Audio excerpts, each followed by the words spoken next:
Saya nak sebut sekalian, kita bantah pengajian sebab dia merugikan bangsa. Tapi kerajaan awak tak tahu. Bila rakyat semua turun buat demonstrasi, sastrawan negara turun. Samad Said tu ni dah tua dah tuan-tuan. Dah tua. Janggut pun dah putih semua. Dia pun kena semua merah-merah mata. Sampai dia kata, kita nak berjuang bangsa, bahasa kita sendiri, kita kena tembak gas oleh bangsa kita sendiri. Betul? Kalau yang tembak tu bangsa lain, tak apa. Dia orang Melayu tembak, yang Melayu. Tujuan campur kamu timpun. Kerana bantah pengajian matematik untuk mendaulat, kita berjuang nak mendaulatkan bahasa Melayu.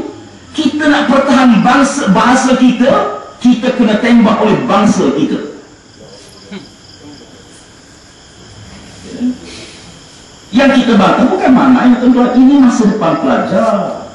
Di bandar tak apalah ada guru tuition ni, di kampung-kampung, di Felda ada tuition Felda. Di kampung tak ada apa tuan-tuan. Guru tak cukup belajar, tak boleh balik, kita ayah nak ajar tak kerti bahasa Inggeris semua.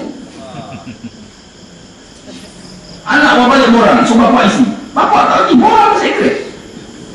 Macam kita negara orang putih,